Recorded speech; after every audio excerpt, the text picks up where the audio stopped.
Isang bata namatay sa Zambales kung saan malapit ang epicenter ng lindol kahapon.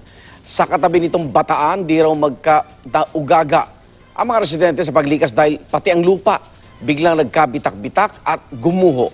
Saksi live si Marisol Abduraman. Marisol. Igan, matinding pinsala din ang iniwan ng lindol dito kahapon. Sa katunayan, sa ilang lugar dito sa Hermosa, Bataan, nagkabitak-bitak ang mga lupa. Nagkabiyak-biyak ang bahaging ito ng Barangay Almacen sa bayan ng Hermosa. Hindi nga raw alam ng mga nakatira rito kung saan tatakbo nung kasagsagan ng lindol kahapon. Kahit saan daw kasi sila magpunta, nabibiyak ang lupa. Maya-maya ho bumibitak ng lupa. Ito na yun. Oh, ito. Ito, bumibitak ang lupa. Kasabay yung tubig. Napatakbo din daw palabas ng bahay sina Jovelyn sa sobrang takot. Ito'y bago pa man humiwalay ang kanilang terrace sa mismong bahay nila. Bago mangyari ang lindol, pantay pa itong lugar na ating kinaroroonan ngayon. Pero sa sobrang lakas ng pagyanig, nabiyak ito at gumuho. Kaya ganito na ang itsura. Nahati naman ang bahay na ito sa tatlo matapos humiwalay ang terrace at kusina sa sala. Hiwalay din po. Hanggang dulo. Naghiwalay yung bahay ko. Anong nangyari sa bahay niyo, sir?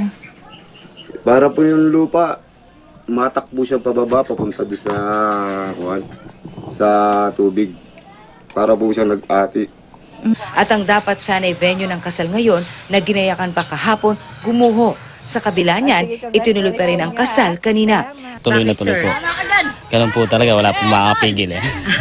Baka umatras pa bigla itong mga misis mo. Sa Zambales, nakabantay sa aftershocks ang Provincial Rescue Team sa mga bayan na nasa paanan ng kabundukan. Sa bulubunduking barangay ng Buhawen, bayan ng San Marcelino, isang batang 6 na taong gulang ang nasawi, makaraang madaganan ng mga nagbagsakang bato mula sa tuktok ng bundok. Makbo na po kami.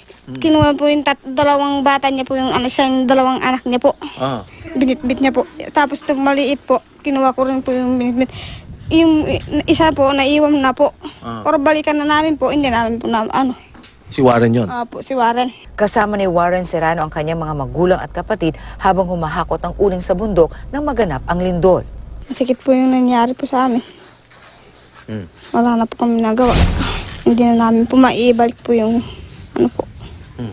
bata. Mabuhay pa. Gumuho ang kalahati ng bundok sa parehong barangay. Ginawang evacuation center ang isang simbahan para sa mga apektado ng lindol. Pero karamihan sa mga katutubo na nasa paanan ng mga kabundukan gusto nang lumikas. Medyo naninirgos na po, sir. Pati yung pamilya ko po, sir, naninirgos. Nagdamag po, nakita ko may baga po dyan sa bato na yan.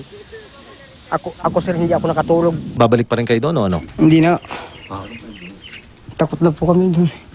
Sa Castillejo, Zambales, kung saan malapit ang naitalang epicenter o sentro ng lindol, kitang-kita kung paano naalog ang mga sasakyan nakaparada sa munisipyo nang tumama ang lindol kahapon. Maging ang drum truck ng munisipyo gumalaw sa pagkakaparada. Naalog pati mga poste, kaya ang mga nakakabit ng CCTV camera sandaling naputol ang recording. Nagulantang bilang mga tao sa munisipyo na nagsilabas hawak ang ulo, kundi pati ang mga nasa palengke.